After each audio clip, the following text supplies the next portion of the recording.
Hey, this is the C&D channel. I'm Chris, and this is MMA for you. I'm going to be doing my predictions for Strikeforce Challengers 19, which is going to happen on September 23rd on Showtime.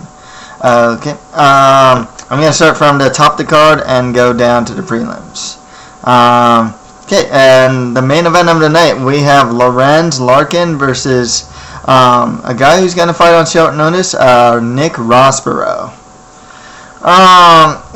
Rossborough, he's fought at like 185 before. I don't know how comfortable he'll be fighting at 205. He's a really tall guy, like 6'5", Brazilian Jiu-Jitsu practitioner. He was actually on The Ultimate Fighter also. And he's coming off a 3-fight win streak, but Lorenz Larkin, I mean, undefeated guy, but not just that, dynamic striker. He did get taken down by Gian Vellante, so that does give me some concern. Of course, Larkin managed to rally back in the second and third round against Gian and win the fight. But, the combination also the fact that Rossborough's taking the fight on short notice, I just got to go with Lorenz Larkin to win this with dynamic striking. There's always a chance for an upset, especially if he gets taken down. But I just don't see it. Okay, next fight, we got some heavyweights as Lavar Big Johnson is going to fight Shawn Jordan. What can you really say? It's two heavyweights, kind of like the lower tier heavyweights. If you want to use the word prospects with them, you can, but they're not really. It's hard to really call these two prospects at this point. Both of them are strong strikers, are hard hitters. I was really impressed with Shawn Jordan when he fought Devin Cole. He actually won the first round against him. Cole managed to rally back, and Jordan took the fight on short notice too. Lavar Johnson, the guy definitely has like lunch boxes in his hand or something. Of course, he got submitted by Shane Del Rosario in his last fight. But I don't know if the fight's going to hit the ground here. I kind of expect it to go standing. And I'm going to go with Lavar Johnson to win this one. Okay, next fight after that, Ryan Couture is going to fight Maka Watson. This one's kind of hard to say.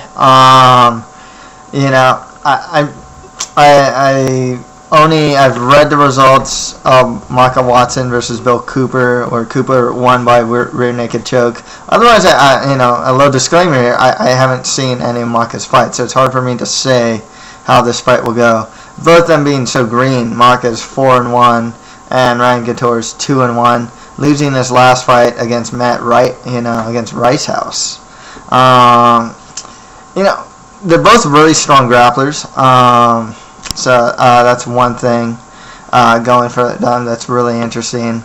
They both fight at really good camps as well. Extreme Couture for Ryan Couture, of course. I believe Maka Watson trains at One Fight Team. But I could be wrong. I'm not 100% sure. This one's actually really hard for me to say. I just kind of get this feeling that Strikeforce and maybe even Zuffa like Ryan Couture. And I kind of wonder if this fight is made for him to kind of come back in a way. And in that respect, I'm going to go with Ryan Couture here. That there are holes in his game. His stand-up still needs a lot of work. He can get sloppy into clinch too, despite the fact that he's Randy Couture's son. I noticed that there's something about the clinch game with him that's kind of like reckless to me at times. But I'm really just going more on that I really think that Strikeforce, Zuffa, just really want him to get a comeback fight, and it's like a winnable fight for him, I guess. And it's hard for me to say though. This is kind of a pick'em for me, so it can go to Maka's way also. Okay, next fight after that we have Jason High versus Todd Moore. I'm actually a big fan of Jason High. I think he's a really good fighter. His last fight against Quinn Mulhern, was kind of just a lot of wrestling, but that's the thing. He's a really strong wrestler. and I think he will be able to get Todd more on the ground. Jason High only had one fight in the UFC, and that was against Charlie Brenneman, and then he subsequently got cut. Jason High's now on a 5-fight win streak. He's, like I said, good wrestling, really good wrestling, and strong Brazilian Jiu-Jitsu. And striking's not terrible by any stretch of the imagination. Todd Moore does have a lot of KOs and or TKO wins under his belt. So, but I can see Jason High getting this fight to the ground and winning with his superior wrestling and grappling. Okay, next fight after that is going to be Brian Melancon versus Felipe Portela. One thing with Melancon, it's usually the same thing. He's fun to watch in the first round because he goes balls out in that first round. I mean, and Portela is a 7-0. He's undefeated. A lot of subs. 4 of those his wins are by sub. I'm gonna go with Portela because it's just one of those cases. It's almost like a Baroni thing where it's like, if you can weather the early storm, then you'll beat this guy. And a lot of guys that beat Melancon really just weathered the early storm, and it just really and beat him after that. So I'm gonna go with Portela. I'm thinking he'll be able to weather that early storm from Melancon. Okay, let's go on to the prelim card. There's some pretty cool prelims, actually. Magnolia is going to fight James Terry. Really impressed with Magno Almeida in his last fight against Connor Hune. The decision could have easily gone to Almeida's favor. His Brazilian Jiu-Jitsu is excellent. I mean, this guy was hitting arm bars just out of nowhere. They're so fast. Just totally out of nowhere against Connor Hune. His striking, though, didn't look that great to me. One thing with James Terry, he trains at Kung Lee. He has shown some proven power in the past. I'm thinking he's going to have the striking advantage and the wrestling advantage. And Terry's just like a really strong guy as well. I mean, he is coming off a loss to Carlos Fedor, but Carlos Fedor is actually pretty solid. Matt Hume product. I think Carlos Fedor is actually pretty good. I see James Terry winning this one. I really like Magno Almeida. He's actually a prospect to watch out for.